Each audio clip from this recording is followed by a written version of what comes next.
Cricket की दुनिया में $3 अरब की सबसे बड़ी डील अब जियो हॉटस्टार के लिए सबसे बड़ा सिरदर्द बन चुकी है। सवाल यह है, आखिर ये मैच हारेगा कौन? जियो स्टार, आईसीसी या फिर पूरा क्रिकेट बिजनेस? आज बात करेंगे उस डील की जिसने इंडिया के सबसे बड़े क्रिकेट ब्रॉडकास्टर जियो हॉटस्टार को मुश्किल में डाल दिया है। आईसीसी के टूर्नामेंट देखने के लिए जियो हॉटस्टार ने $1 बिलियन की भारी भरकम डील साइन की, लेकिन अब खबरें आ रही हैं कि कंपनी इस कॉन्ट्रैक्ट से बाहर निकलना चाहती है। क्यों? क्योंकि यहां घाटा ही घाटा उन्हें दिखाई दे रहा है। तो आखिर ये पूरा मामला क्या है?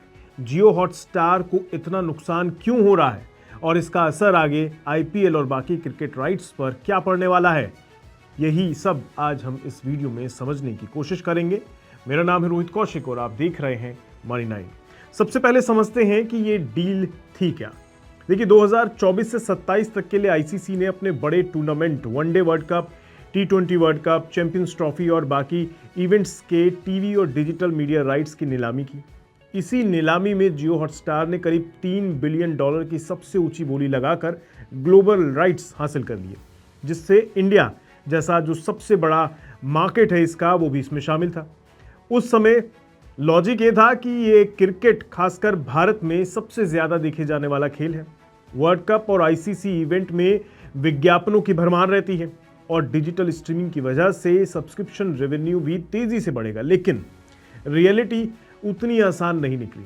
इकॉनमी स्लो हुई, एडवर्टाइजमेंट की ग्रोथ उतनी तेज नहीं रही और कई डिजिटल प्लेटफॉर्म्स पर स्पोर्ट्स कंटेंट से उतनी कमाई नहीं हो पाई जितनी की प्रोजेक्ट की जा रही थी, जितनी की समझी जा रही थी या उम्मीद की जा रही थी। ये पूरी डील 4 साल के लिए थी और इसका बड़ा हिस्सा 2026 में देना है। अब इंडिया में ICC men's T20 world cup होना है। 2026 में अकेले 1 साल का पे आउट करीब $750 मिलियन का है, जो पूरी डील का करीब 25% बैठता है। यानी सबसे बड़ा बिल उसी साल का है। अब जरा जियो स्टार के फाइनेंशियल नंबर्स भी देख लीजिए।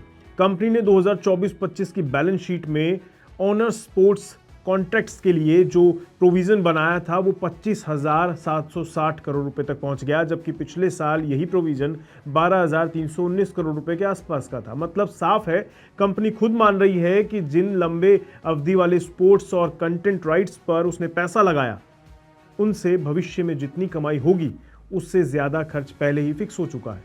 दिक्कत यहीं खत्म नहीं होती।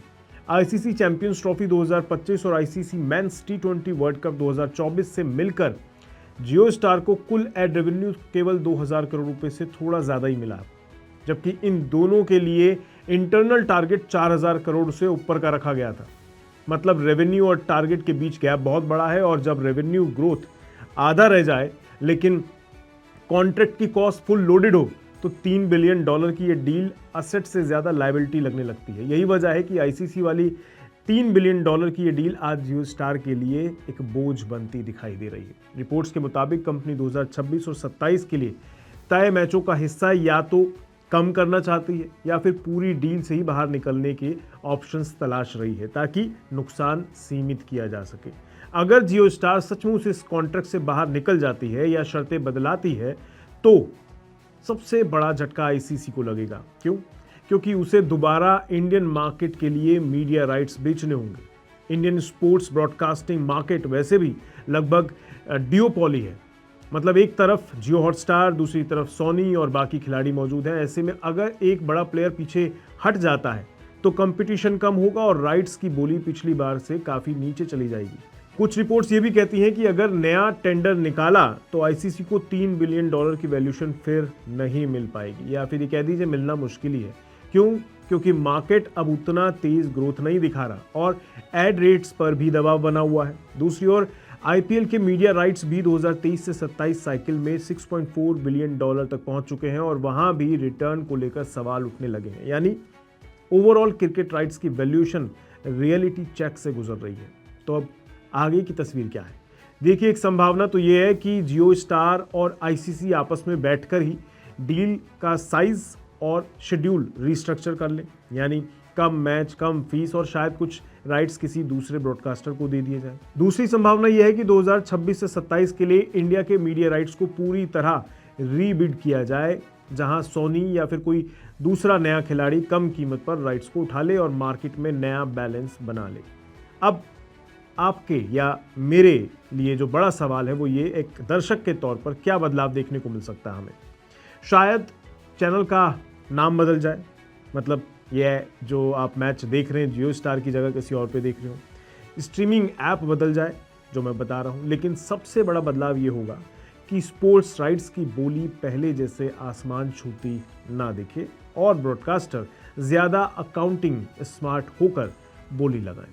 फिलहाल इतना तय है कि $3 मिलियन की ये बाजी पूरे इंडियन स्पोर्ट्स मीडिया बिजनेस को रिवैल्यूएट करने पर मजबूर कर चुकी है और आने वाले सालों में क्रिकेट राइट्स की कहानी पहले जैसी नहीं रह सकती, ऐसा दिखाई दे रहा है।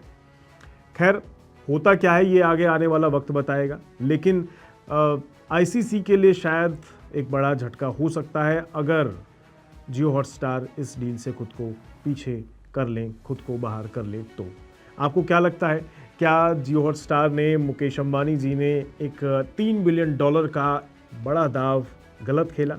क्या जो फ्री में क्रिकेट दिखाने का उनका तरीका था वो दाव उल्टा पड़ गया है?